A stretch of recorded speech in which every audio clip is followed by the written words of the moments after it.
السلام علیکم ورحمۃ اللہ وبرکاتہ۔ بسم اللہ الرحمن الرحیم۔ آپ حضرات کے سامنے اس وقت حضرت عثمان رضی اللہ تعالی عنہ کی شہادت کا واقعہ ہم پیش کرنے جا رہے ہیں۔ آج 18 ذی الحجہ ہے اور یہی وہ دن ہے، آج ہی کا وہ دن ہے جس میں حضرت عثمان رضی اللہ تعالی عنہ کی شہادت ہوئی۔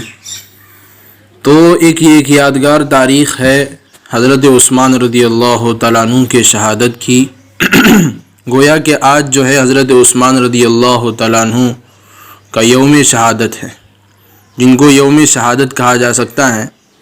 حضرت عثمان رضی اللہ تعالیٰ عنہ کی شہادت کا کچھ واقعہ اس طرح ہوا۔ حضرت عثمان رضی اللہ تعالیٰ عنہ کے بارے میں جو ہے لوگوں میں بہت ساری بدگمانیاں ڈالی گئی، اور یہودیوں نے بہت لمبی اندرونی سازش کی اور ان کے اوپر غلط الزامات لگائے، اور سب سے بڑا الزام ان کے اوپر یہ لگایا تھا کہ آپ جو ہے اپنے گھر والوں کو اور اپنے خاندان والوں کو جو ہے ذمہ داریاں دیتے ہیں، ان کو آگے کرتے ہیں، دوسروں کو پیچھے رکھتے ہیں، جس کی وجہ سے لوگ آپ کے دشمن بن گئے، اور بہت سارے لوگ دشمن بن گئے۔ اور جو ہے حج کا مہینہ چل رہا تھا، لوگوں نے موقع دیکھ لیا، جمعہ کا دن تھا، تو آپ جب منبر پر خطبہ دینے کے لیے کھڑے ہوئے تو جو ہے ایک آدمی کھڑا ہوا اور آپ پر اس نے حملہ کیا، آپ کے پاس سے وہ عصا لے لیا جو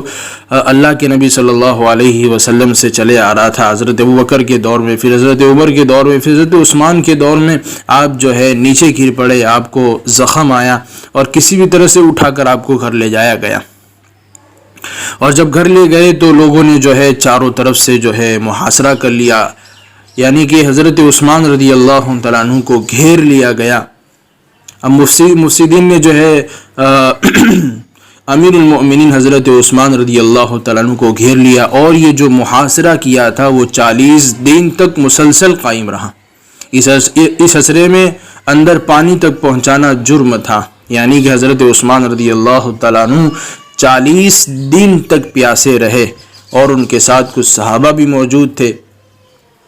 تو یہ کوئی بھی حضرت عثمان تک جو ہے پہنچنے کی کوشش کی، مگر مفسدین کی قلوب نور ایمان سے خالی تھے۔ انہوں نے رسول اللہ صلی اللہ علیہ وسلم کے حرم محترم کا بھی پاس و لحاظ نہیں کیا، بے ادبی کی،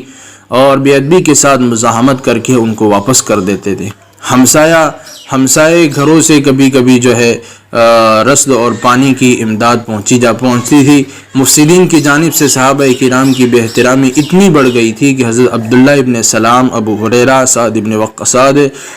وقاص اور زید بن ثابت رضی اللہ تعالیٰ عنہ مجمعین جیسے اکابر صحابہ تک کی کسی نے نہ سنی اور ان کی توہین کی۔ حضرت علی رضی اللہ تعالیٰ عنہ حضرت عثمان کے بلانے پر ان کے گھر کے اندر جانا چاہا کہ ان کو پانی پہنچایا جائے، لیکن مفسدین نے اور باغیوں نے اور جو ہے دشمنوں نے ان کو روکا۔ لیکن حضرت علی رضی اللہ تعالیٰ عنہ نے اپنی پگڑی کو اتار کر حضرت عثمان کے گھر میں پھینکا، تاکہ حضرت عثمان کو پتہ چلے کہ علی آئے تھے، لیکن دشمنوں نے ان کو اندر پہنچنے نہیں دیا۔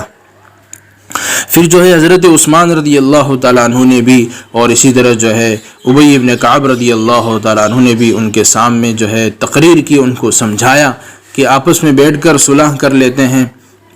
آپس میں بیٹھ کر ساری باتیں جو ہے صاف کر لیتے ہیں۔ حضرت عثمان رضی اللہ تعالیٰ عنہ نے بھی اپنے چھت کے اوپر آ کر لوگوں کو جمع کیا، مجمع کو جمع کر کے مخاطب کر کے کہا، کیا تمہیں معلوم ہے کہ آپ صلی اللہ علیہ وسلم جب مدینہ آئے تو یہ مسجد تنگ تھی، اور آپ صلی اللہ علیہ وسلم نے فرمایا کہ کون اس سرزمین کو خرید کر وقف کرے گا، اس کے صلے میں اس کو اس سے بہتر جگہ جنت میں ملے گی۔ تو میں نے آپ صلی اللہ علیہ وسلم کے حکم کی تعمیل کی، تو کیا اسی مسجد میں تم مجھے نماز پڑھنے نہیں دیتے؟ اور مختلف باتیں ان کے سامنے رکھی، اور اس میں ایک بات یہ بھی رکھی کہ میں تم کو خدا کی قسم دیتا ہوں کہ بتاؤ، کیا تم جانتے ہو کہ آپ صلی اللہ علیہ وسلم جب مدینہ تشریف لائے تو اس میں بیر روما کے سوا میٹھے پانی کا کنواں نہیں تھا۔ آپ نے فرمایا کہ اس کو کون خرید کر عام مسلمانوں پر وقف کرتا ہے اور اس سے بہتر اس کو جنت میں ملے گا، تو میں نے ہی اس کی تعمیل کی، تو کیا اس پانی کے پینے سے مجھے محروم کر رہے ہو؟ لیکن وہ دشمنوں کے سامنے کوئی اس تقریر کا اثر نہیں ہوا۔ حضرت عثمان رضی اللہ تعالی عنہ بھی جو ہے چلے آئے، اور بہت سارے صحابہ رضی اللہ تعالیٰ عنہ نے آپ کو مشورے دیے کہ مغیرہ ابن شعبہ رضی اللہ تعالیٰ نے عرض کیا کہ امیر المومنین 3 باتیں ہیں، ان میں سے ایک قبول کیجیے۔ آپ کے طرفداروں اور جانثاروں کی ایک طاقتور جماعت یہاں موجود ہے، اس کو لے کر نکل جائیے اور ان باغیوں کا مقابلہ کر کے ان کو نکال دیجیے۔ آپ حق پر ہے، وہ باطل پر ہے، لوگ حق کا ساتھ دیں گے۔ اگر یہ منظور نہیں، پھر جو ہے صدر دروازہ یعنی جو بڑا دروازہ چھوڑ کر جو ہے دوسری طرف سے دیوار توڑ کر اس محاصرے سے نکل جائیے، سواریوں پر بیٹھ کر مکہ معظمہ چلے جائیے، وہ حرم ہے، وہاں یہ لوگ لڑ نہ سکیں گے، یا پھر یہ کہ شام چلے جائیے، وہاں کے لوگ وفادار ہے۔ اور امیر معاویہ رضی اللہ تعالیٰ عنہ جو صحابی وہاں پر موجود ہے، حضرت عثمان نے فرمایا کہ میں باہر نکل کر ان سے جنگ کروں تو میں وہ پہلا خلیفہ بننا نہیں چاہتا جو امت محمدیہ کی خون ریزی کرے۔ اگر مکہ معظمہ چلا جاؤں تو بھی اس کی امید نہیں کہ یہ لوگ حرم الہی کی توہین نہ کریں گے اور جنگ سے باز آ جائیں گے، اور میں آپ صلی اللہ علیہ وسلم کی پیشین گوئی کے مطابق وہ شخص نہیں بننا چاہتا جو مکہ جا کر اس کی بے حرمتی کا باعث ہوگا، اور شام بھی نہیں جا سکتا کہ اپنے ہجرت کے گھر اور رسول اللہ صلی اللہ علیہ وسلم کے جیوار کو اور شہر کو میں چھوڑ نہیں سکتا۔ حضرت عثمان رضی اللہ تعالیٰ عنہ کا گھر وسیطہ جا سکتے تھے، لیکن حضرت عثمان رضی اللہ تعالیٰ عنہ مدینہ چھوڑ کر کہیں نہیں گئے۔ اب حضرت عثمان رضی اللہ تعالیٰ عنہ نے بھی جو ہے شہادت کی تیاری کر لی، اور اپنی بیوی سے کہا کہ اب میری شہادت کا وقت قریب آ گیا ہے۔ بیوی نے کہا کہ نہیں، ایسا نہیں ہو سکتا ہے، تو حضرت عثمان رضی اللہ تعالیٰ عنہ نے جو ہے اپنی بیوی کو اپنا خواب ذکر کیا اور کہا کہ آج رات جو ہے اللہ کے نبی صلی اللہ علیہ وسلم خواب میں آئے تھے، اور اللہ کے نبی صلی اللہ علیہ وسلم حضرت عمر اور حضرت ابوبکر اور حضرت عمر رضی اللہ تعالیٰ عنہ دسترخوان پر تشریف تھے، اور اللہ کے نبی علیہ الصلوۃ والسلام کہہ رہے تھے کہ عثمان ہم تمہارا انتظار کر رہے، آج تم ہمارے ساتھ افطار کرنا۔ یہ واقعہ، یہ خواب جو ہے اپنے اہلیہ کو سنایا، ان کا اہلیہ کا نام تھا حضرت نائلہ، اور اپنے ساتھیوں کو بھی سنایا اور کہا کہ میری شہادت کا وقت قریب ہے، اور انہوں نے جو ہے شہادت کی تیاری شروع کر دی۔ بہرحال اور 40 دن کا محاصرہ ہو چکا تھا، باغیوں نے مکان پر حملہ کر دیا۔ حضرت حسن رضی اللہ تعالیٰ عنہ جو دروازے پر متعین تھے مدافعت کی اور مقابلہ کیا، لیکن وہ بھی زخمی ہوئے، اور 4 باغی دیوار پھاند کر چھت پر چڑھ گئے۔ ایک شخص جو ہے حضرت عثمان رضی اللہ تعالیٰ عنہ کی پیشانی پر اس نے زوردار لوہے کا حملہ کیا اور زور سے مالا کہ آپ پہلو کے بل گر پڑے۔ اس وقت ابھی زبان سے بسم اللہ توکلت علی اللہ نکلا۔ بہرحال دشمنوں نے ان کو بہت مارا، اور ایک شخص نے جو ہے آپ کو جو ہے آپ کے سینے مبارک پر بیٹھ کر جو ہے آپ کو زخمی کیا۔ حضرت نائلہ بچانے کے لیے آئی، لیکن دشمن نے ان کو بھی مارا اور جو ہے تلوار کے ذریعے ان کی انگلیاں کاٹ دی۔ اور حضرت عثمان رضی اللہ تعالی عنہ کو جب جو ہے نیزہ مارا گیا تو جو خون کا فوارہ اڑا، اور آپ جو ہے اس وقت قرآن کریم پڑھ رہے تھے، اور آپ 40 دن سے پیاسے تھے، اور فرماتے ہیں کہ جب مجھے پیاس لگتی میں قرآن پڑھتا، میری پیاس بجھ جاتی تھی۔ تو آپ جو ہے قرآن کریم کی تلاوت کر رہے تھے جب آپ پر حملہ ہوا تو، اور سورہ بقرہ کی تلاوت کر رہے تھے، اور اس آیت پر پہنچے تھے فَسَيَكْفِيكَهُمُ اللَّهُ وَهُوَ السَّمِيعُ الْعَلِيمُ، خدا تم کو کافی ہے اور وہ سننے اور جاننے والا ہے۔ اور اللہ کا کرنا بھی ایسا ہوا کہ وہ خون کا فوارہ اڑ کر اسی آیت کے اوپر گھرا۔ اب اس کے ذریعے کیا پتہ چلا، لوگوں کی جو شہادت کی خبریں ادھر ادھر سے ملتی ہیں، لیکن حضرت عثمان رضی اللہ تعالیٰ عنہ کی شہادت کی خبر قرآن کریم کی یہ آیت دیتی ہے کہ اللہ تم کو کافی ہے، خدا تم کو کافی ہے، اور وہ سننے والا اور جاننے والا ہے۔ اور یہ جمعہ کے دن عصر کے وقت شہادت کا واقعہ پیش آیا۔ 2 دن تک جو ہے آپ کی لاش اسی طرح پڑی رہی۔ حضرت علی رضی اللہ تعالیٰ عنہ کو غیرت آئی کہ یہ کیسا دن ہے اور یہ کیسا وقت ہے کہ حضرت عثمان رضی اللہ تعالیٰ عنہ کی لاش اسی جگہ پر پڑی ہوئی ہے، کوئی کفنانے کے لیے دفنانے کے لیے تیار نہیں ہے۔ رات کے اندر جو ہے رات کے وقت کچھ صحابہ مل کر جو حضرت عثمان رضی اللہ تعالیٰ عنہ کی لاش کو ان کے گھر سے نکالا، ان کو جو ہے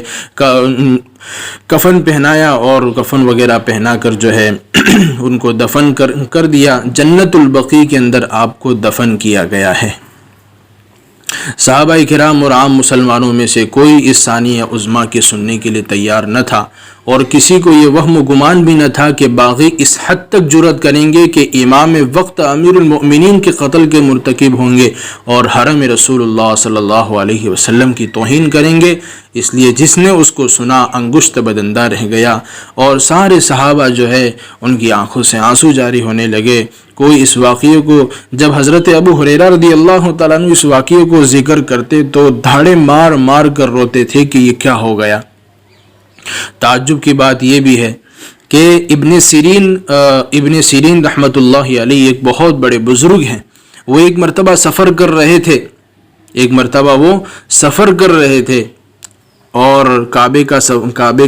کی طرف کا ان کا سفر تھا، حج کا سفر تھا۔ تو جب وہ طواف کرنے گئے اور طواف کرتے کرتے جو ہے انہوں نے ایک آدمی کو دیکھا، وہ اللہ سے دعا کر رہا ہے کہ اللہ تو میری مغفرت فرما، اور مجھے معلوم ہے کہ تو مجھے معاف نہیں کرے گا۔ جب کعبے کا طواف مکمل ہوا اور ابن سیرین کہتے ہیں کہ میں نے اس آدمی کو تلاشا، اور جب وہ آدمی مجھے ملا تو میں نے اس کو یہ بات کہی کہ یہ تو کیسی دعا کر رہا ہے اللہ سے، اللہ سے یہ بھی کہہ رہا ہے کہ اللہ تو میری مغفرت فرما، اور مجھے معلوم ہے کہ تو مجھے معاف نہیں کرے گا۔ تو اس آدمی نے کہا کہ ہاں کہ اللہ مجھے معاف نہیں کریں گے۔ تو اس آدمی نے اپنا واقعہ سنایا کہ حضرت عثمان رضی اللہ تعالیٰ عنہ کی شہادت جو ہوئی، ان کو جو مارا گیا، ان کے اندر سے میں بھی ایک آدمی تھا۔ میں نے حضرت عثمان رضی اللہ تعالیٰ عنہ کے چہرے پر تھپڑ ماری تھی، اور ان کی بیوی نے مجھے یہ بد دعا دی تھی کہ تیرا ہاتھ خشک ہو جائے، اور اسی طرح تیری آنکھ کی بینائی چلی جائے اور تیری مغفرت نہ ہو۔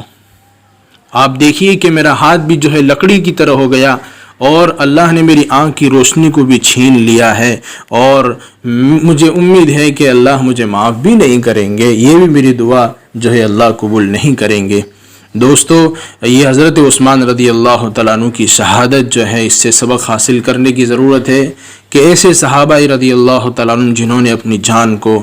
اللہ کے لیے اپنی اللہ کی راہ میں جو ہے قربان کر دیا، ایسے صحابہ سے ہمیں محبت نصیب فرمائے۔ بہت ساری دنیا میں ایسے لوگ ہیں جو صحابہ پر کیچڑ اچھالتے ہیں، ان کو معلوم نہیں کہ صحابہ کا مرتبہ کیا ہے، صحابہ کا درجہ کیا ہے، ان کی عظمت کیا ہے۔